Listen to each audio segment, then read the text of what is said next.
So we're on the second piece of paper from the quotient rule. We stopped here on Friday. So we are going to do this next one that says find the points where the graph of f has a horizontal tangent. Okay, so where do we get our tangents from? F prime. So f prime of x is where I'm going to get my tangent information from, right? If I have a horizontal line, what is the slope? 0. Okay, so the slope is 0 if it's a horizontal line, right, because it's a y equals line. F prime gives us the slope of the tangent, right? So I need f prime of x to equal 0. Does that make sense? You see how you piece all that together before we even start? Okay, so we do need f prime of x, and we have a quotient, so we're going to use our quotient rule. Okay. What do I do first? Derivative of the first, so it's 3 times the second, right, x squared, then plus or minus? Minus the regular first times the derivative of the second, which is 2x.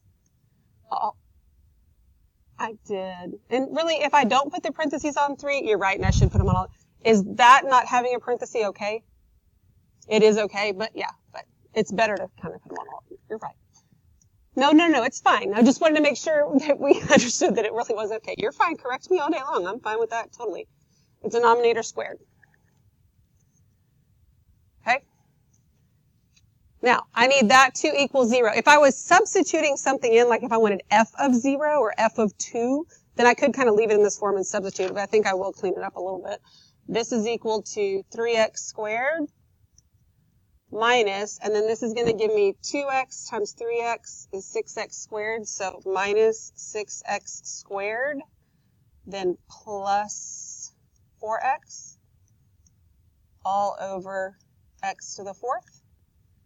Do you agree with that?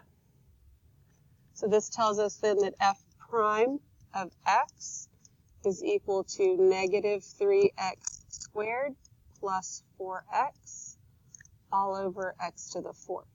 So although, this first one could be thought of as like a safe stop, since we have to actually take this farther, I don't know that we want to stop there. I know that looking for a horizontal tangent, which means I need the derivative to be 0. So now I'm going to set this equal to 0, negative 3x squared plus 4x over 4. Set that equal to 0. Oh, sorry, over 4, over x to the 4th. Making stuff up again. Right, so I'm going to multiply both sides by x to the 4th. I get negative 3x squared plus 4x equals 0. Then I can factor out an x. Negative 3x plus 4, 0. So the x's that I get are 0 and what? 4/3. Do we agree with that? Everybody understand where everything came from and why I'm doing what I'm doing? And how I know to do what I'm doing? Yes. Oh.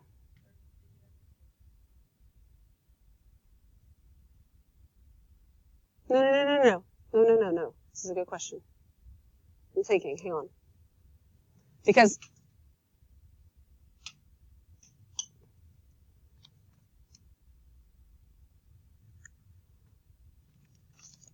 that's a very, very good question.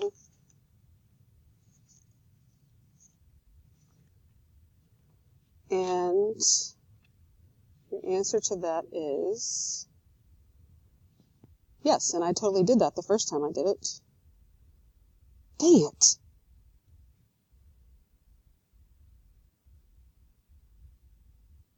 Yep, sure do.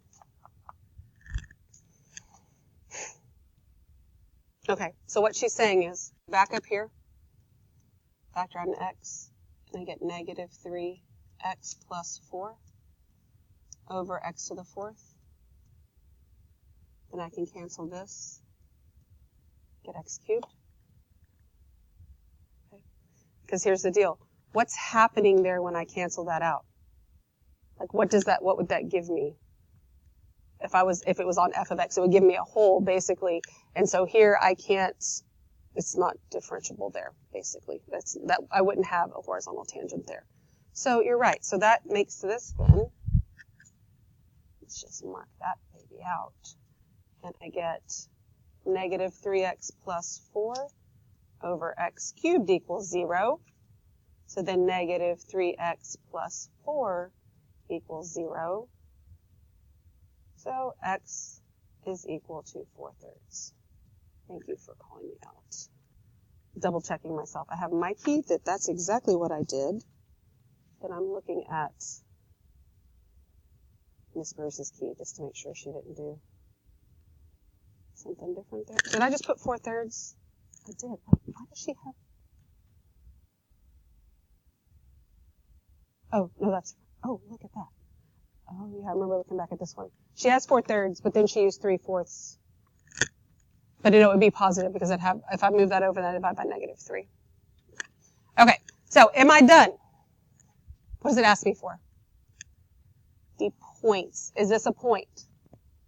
No, it's just an x value. Where do I substitute this back in? The top, because if it's a point, I do f, right? So I need f of 4/3 equals, so this is going to be 3 times 4/3 minus 2 over 4/3 squared. So that's going to give me 2 over 16/9, which is 2 times 9 over 16. So that would give me 9/8. So F has a horizontal tangent at 4/3, 9/8.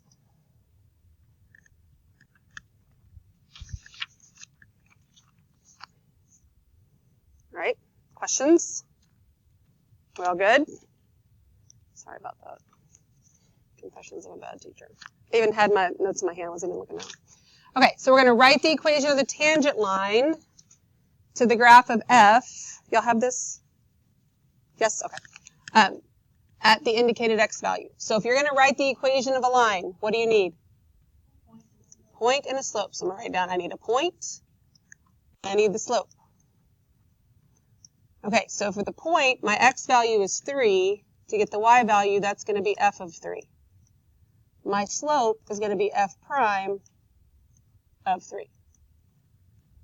Right? That's what I need, how I get it, before I even worry about anything else. So I can go ahead and find f of 3. So f of 3 is equal to 3 squared over 3 minus 2, which is going to be 9. So my point is 3, 9. What do I need to do next? The derivative. So I need f prime of x. So I take, we'll talk about the top and the bottom as the first and the second, because that's basically what you're doing with the product rule as well. So the derivative of the first, 2x, times the second, which is x minus 2. Then is this plus or minus? Minus the regular first, right? X squared times the derivative of the bottom, which is 1, all over x minus 2 squared.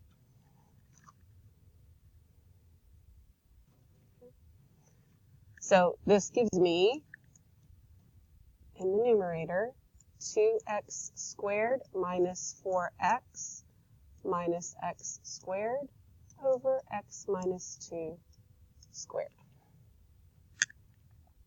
And I would just leave the bottom as x minus 2 squared. So this is going to give me x squared minus 4x over x minus 2 squared. All right, so now I'm going to evaluate. So I need f prime of 3. That's going to be equal to 3 squared minus 4 times 3 over 3 minus 2 squared. What's 3 minus 2 squared? 1. So I really just have 9 minus 12, which is negative 3. So my slope is negative 3. Do I have everything that I need to write the equation of my line? Yes. I'm going to do y minus what? 9 equals negative 3 times x minus 3. And it's fine to leave it like that, but remember you can see it as y equals negative 3 times x minus 3 plus 9, and we might get to a point where we just start writing them like that. But as far as your answer is concerned, either one is fine. I think it's better when when you're practicing writing lines again, that you stay consistent with minus, and then go from there. Okay, what questions you got? Okay. So let's look at these three. It says for questions 1, 2, and 3, we're going to find f prime of 2, given that all of this stuff is true. Okay? So I have f, I need f prime. So you go ahead and you find the derivative, you find f prime right here. That one on your f prime of x.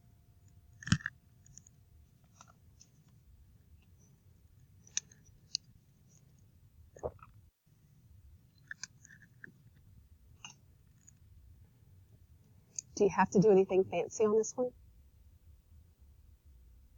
Do I have product or quotient rule here? What's the derivative of g of x?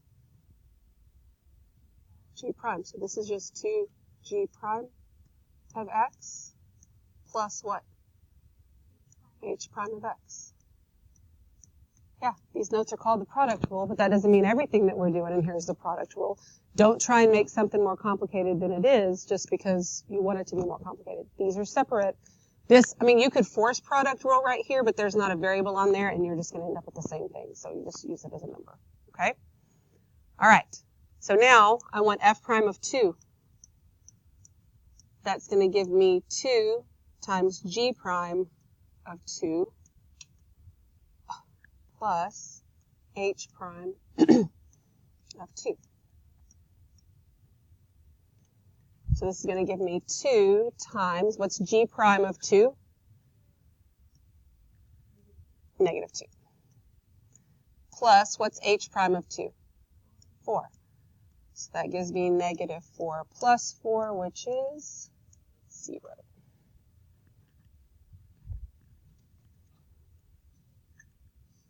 Right. You find the derivative of f in number 2. Find f prime.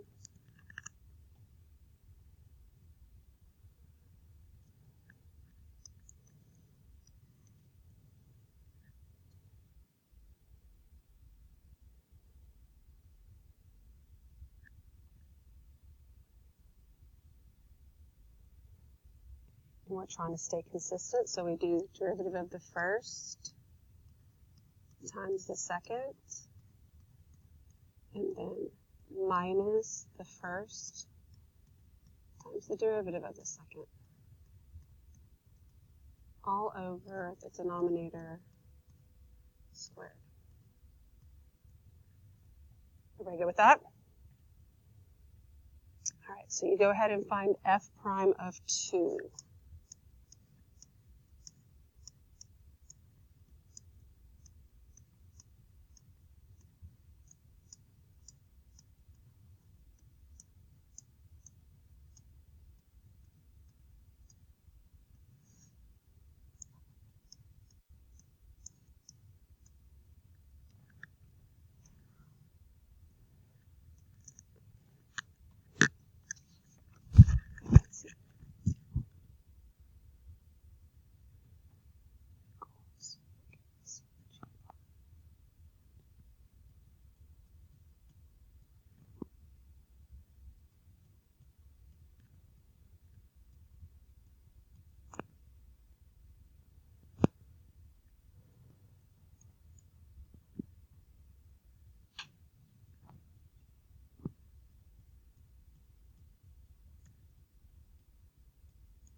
You good on that one? What do I do? You skip this step? That step right there?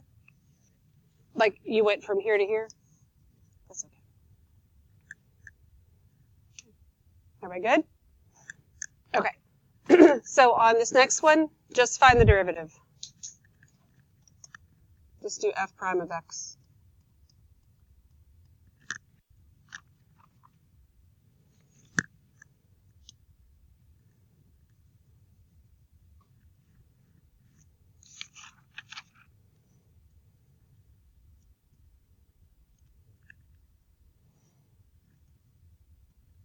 So tell me how to do it. I do what? Right together. Well, tell me derivative of the first, though. You're right on here, but derivative of the first times second plus derivative of the second. Okay. One, everybody. I got two of you, but that's better than nothing. And you're right about the g and x. I just want to make sure that you're thinking about it the other way. Okay, we good? Then y'all can substitute stuff in. I'm not worried about that one. All right, so I'm going to give you one more sheet that goes with 2-4B. This is the what it might look like on the AP exam part of this, and we're only doing 2 of these 3, and then we'll go back and look at product rule. And we'll look at your assignment and see if you had any actual questions on it.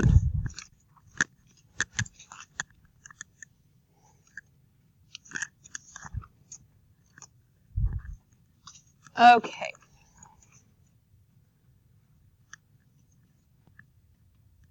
What is the instantaneous rate of change at x equals 4? So when it asks me this, what is it asking me for? What is rate of change? Derivative, right? And instantaneous, the instantaneous rate of change, that is your derivative. So I want f prime of what? 4. Okay, that instantaneous rate of change, which it could be the slope of the tangent line, those are the same thing, but you can see the words differently. So if I want to find f prime of 4, what do I need first? F prime of x. So I need f prime of x is going to equal. All right, so I do the derivative of the first, which is 2x, right, times the second minus the first times the derivative of the second, all over x minus 2 squared. Okay. So then this gives me 2x squared minus 4x minus x squared plus 1 all over x minus 2 squared. Now, do you have to clean it up before you substitute it in? No, but would it make it probably a little bit easier? Yeah. So this is going to give me x squared minus 4x plus 1 all over x minus 2 squared. So then f prime of 4 is going to be 4 squared minus 4 times 4 plus 1 over 4 minus 2 squared.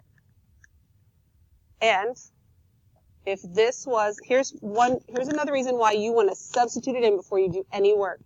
If this was a free response question, this would be a safe stop. So you don't mess up your signs or do something stupid, okay?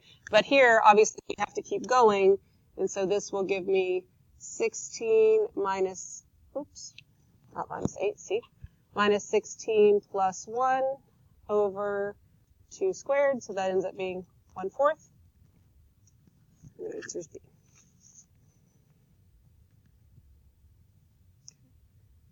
Anybody have any questions about that? Okay. All right. And again, you could have here just substituted it in, and you'd have gotten 8 times 2 minus, and you could do it that way too. Either way is fine. All right, we're going to skip number 2. Let's go down to number 3. All right, so we have the graph of a function f is shown at the right, and they give us g. So then it says, what is the value of g prime of 4? Okay, so in order to find g prime of 4, I need g prime, right? So let's find g prime. G prime of x equals, and I don't know how much room you have on there. If you need to use the room above it, you can because we're not doing that problem. G prime of x is equal to the derivative of the first, that's 2x, times the second, which is f of x, minus the first times the derivative of the second, which would be f prime of x, all over f of x squared. Okay. So we are going to say g prime of 4 is equal to 2 times 4 times f of 4 minus 4 squared minus 1 times f prime of 4 all over f of 4 squared. Everybody understand where everything came from and why? Would this be a safe stop on a free response? No, because we haven't actually found f of 4 and f prime of 4. So that's what I'm using my graph for. I come over here. Here's 4. Here's the point. F of 4 is what? 2. F prime of 4 is what? 1/2. Because at 4, that slope is your rise is 1, your run is 2. That's looking for the slope at 4. Right? So we can come back over here. I can clean this up as I do it. Say g prime of 4 is equal to 8 times f of 4, which is 2, minus, so that's going to be 16 minus 1 is 15, times f prime of 4, which is 1/2, all over 2 squared. So that gives me 16 minus 15 over 2 over 4. So what can I change 16 to? 32 over 2. So then that gives me 17 over 2 over 4.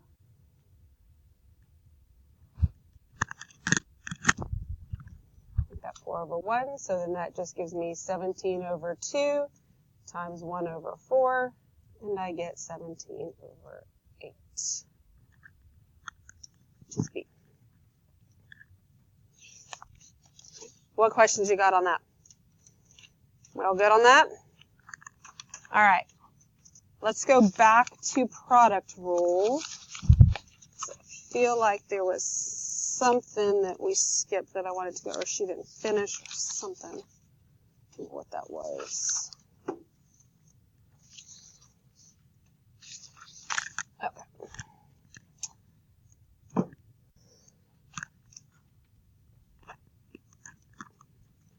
So we got through all of that.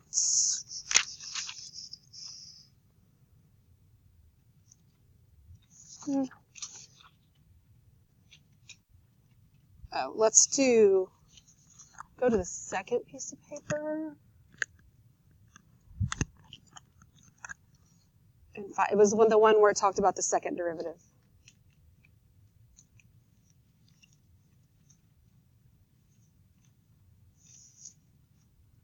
Okay. See the one that's talking about second derivative? I'll find that. I was trying to make this as confusing as possible with all the yellow paper. The top of it says, example, write the equation, the tangent line. And then second derivative is in the middle.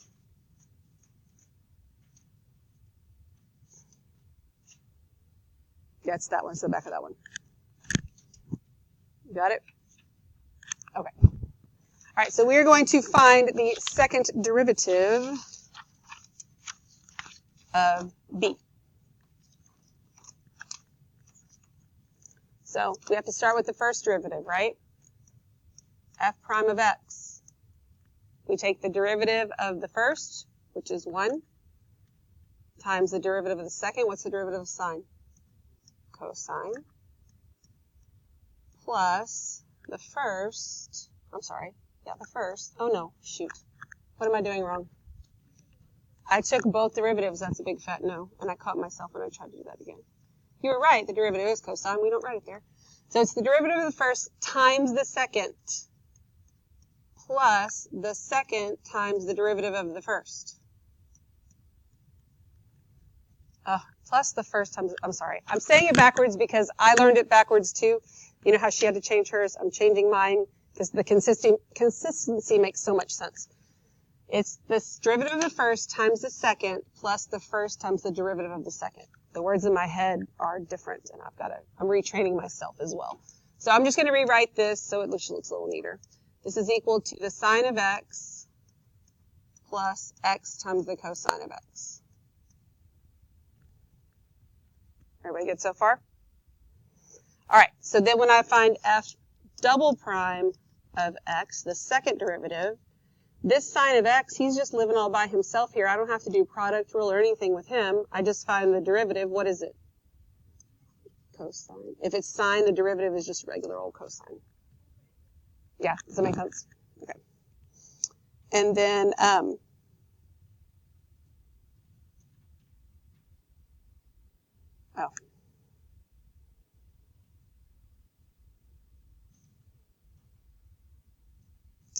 I see what's going on.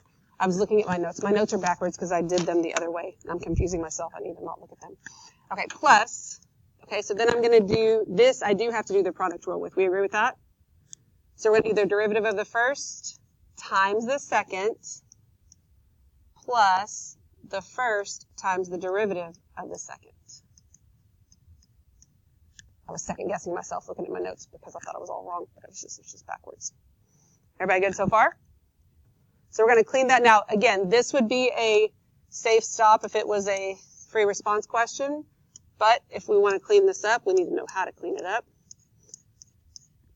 So this is cosine plus cosine. What does that give you? 2 cosine of x. And then x times a negative sine x is going to be minus x sine x. And there's your second derivative.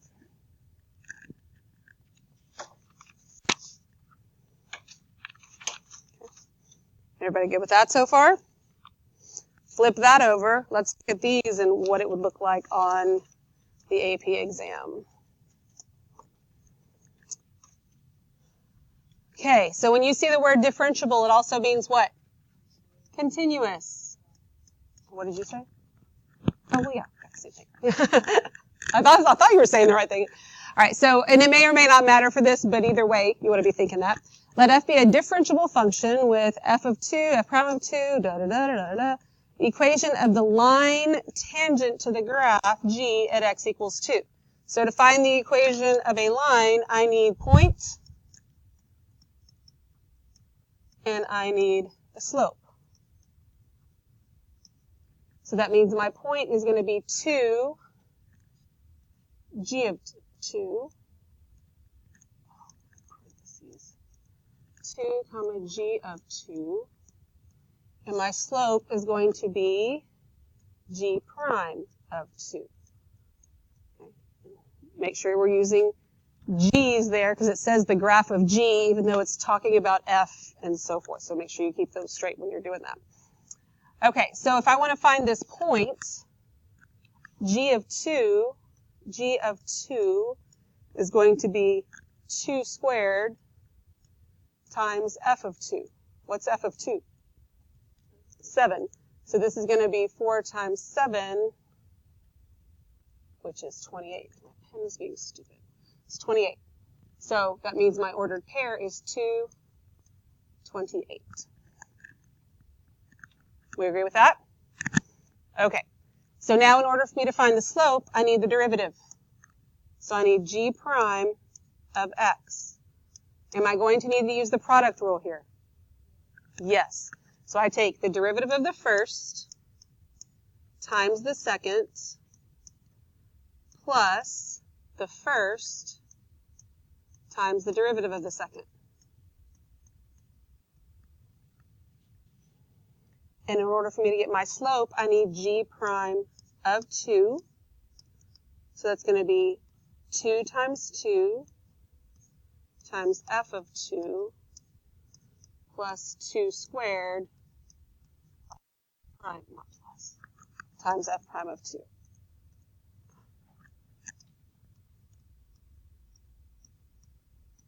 Sorry, I'm stumbling today big time. So this is going to give me 4 times f of 2 is 7 plus 4 times f prime of 2, negative 2. So this gives me 28 minus 8. So g prime of 2 is 20. So this is my point. My slope is 20. So to write my equation, I have y minus 28 equals 20 times x minus 2. Which one matches that? B. I find this interesting that it's an AP question because once I did this, which was the first thing I did, could I have stopped and found my answer? I could have, because it's the only one that has that point in the equation, right? And usually you can't do that kind of thing because these AP questions are written very, very well. All right, number 2. The graphs of 2 differentiable equations. Which of the following statements about h prime of 3 is true?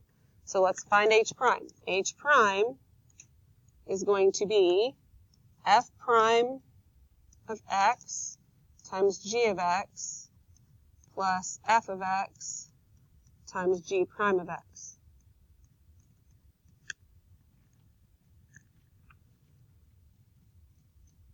All right, so, oops, h of x. So h prime of 3. All right, so here's f. F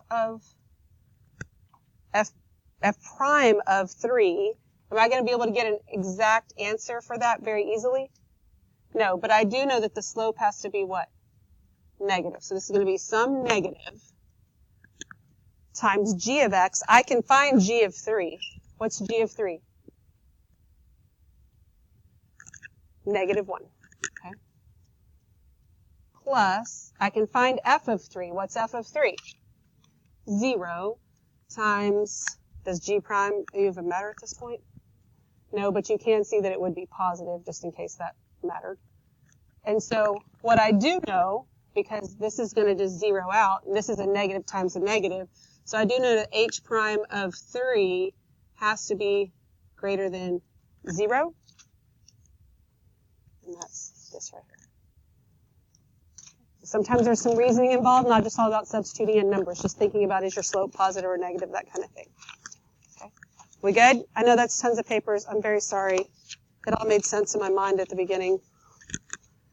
Okay. Homework. So who's actually started and actually done some of it? Okay, some of it. Do you have questions on anything specifically? Okay, let's look at that. Hopefully that's in this flip chart. Actually, I think it might be in the bottom of this one. Oh, it's not there either. Okay, that's okay. I can work from a blank screen. I'm a trained professional. I think it's yellow. No. Okay. Let's see. I don't have those in front of me, so let me go grab them.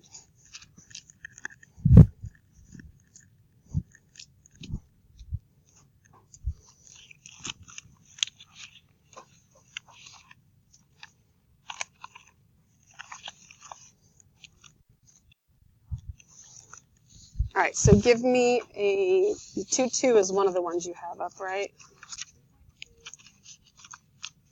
Okay, so let's look at 2-2 first, because that's the one I have right in front of me. What do we need help on 2-2? Which is green if y'all are looking for it. Number 3.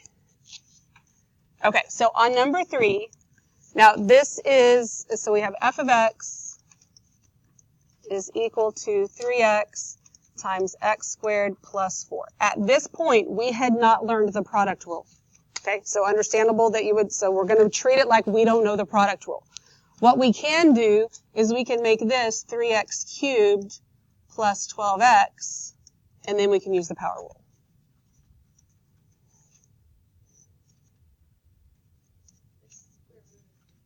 Am I in the wrong paper? Oh, well, crap. Okay, never mind. Totally different problem.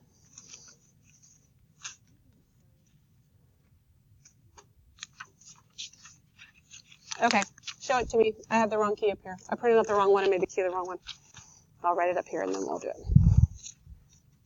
Horizontal line is changed. Okay, so f of x, this is like way different, equals the square root of 3 times x plus 2 cosine x, where 0 is less than or equal to x, which is less than 2 pi. Okay, and we're looking for a horizontal tangent line. Okay, so we have that the m equals 0, right? And that means that we need f prime of x to equal 0, right? So I need to find f prime first. So f prime of x is going to be square root of 3, yes? And then the derivative of cosine is negative sine, so we'll get negative 2 sine x. Yes? Okay, so that's the derivative. I need the derivative to equal 0. So I'm going to have the square root of 3 minus 2 times the sine of x equals 0. So that means the square root of 3 is equal to 2 sine x. So the square root of 3 over 2 is equal to sine x.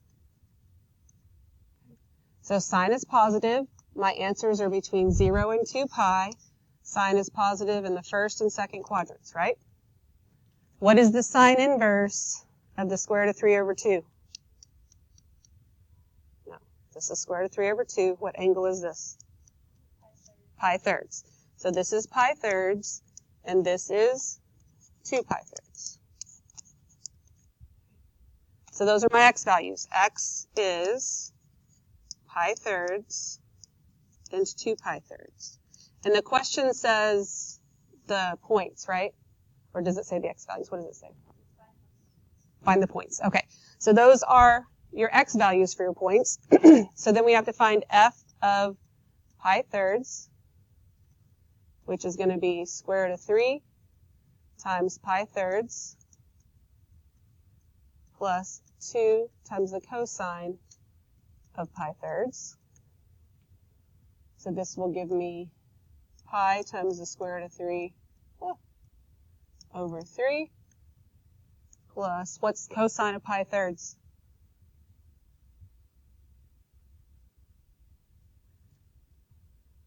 One half. 2 times 1/2. So this will give me pi times the square root of 3 over 3 plus 1. And because you don't know what this is a free response question, right? Or is it a multiple choice? It's free response. Okay. So one ordered pair you have then is just pi thirds. And then pi times the square root of 3 over 3 plus 1 is your y value. And if you left that as square root of 3 over 3 times pi, that's fine too. I just think it's kind of better when we put them all together. Then I also need f of 2 pi thirds, which gives me the square root of 3 times 2 pi thirds plus 2 times the cosine of 2 pi thirds. So this is 2 pi square root of 3 over 3 plus, what is the cosine of 2 pi thirds? Negative 1/2, so this is 2 times negative 1/2. So that would give me then 2 pi square root of 3 over 3 minus 1 is your y value. And then you put them in the ordered pairs like that. Do that for you. 2 pi thirds And then 2 pi square root of 3 over 3. So I did work this out. I went back and I printed all this stuff out again, and I was making my keys neater because I put them all together like I told you I would. So if you come in for math time tomorrow, I'll have them over there. Well, if they're not over there, I have them done. I'm going to have to print out the right one. Let me see this real quick. And then what was the other one you had, 2, 3? We can talk about it tomorrow in class, or I can show you real quick. Where'd it go? Okay, so this is the one where you do basically continuity and this just like that. So you have to do the continuity first, and you'll come up with a little equation, and then you do the differentiability, find the, the derivative, and then do it, and then you can find your A and B from there. Okay, and I'll have the keys done for tomorrow. So.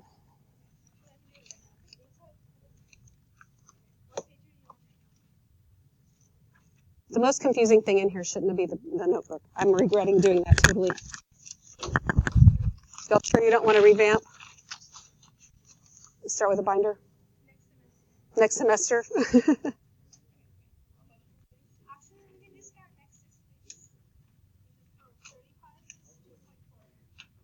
And I will even do this for y'all.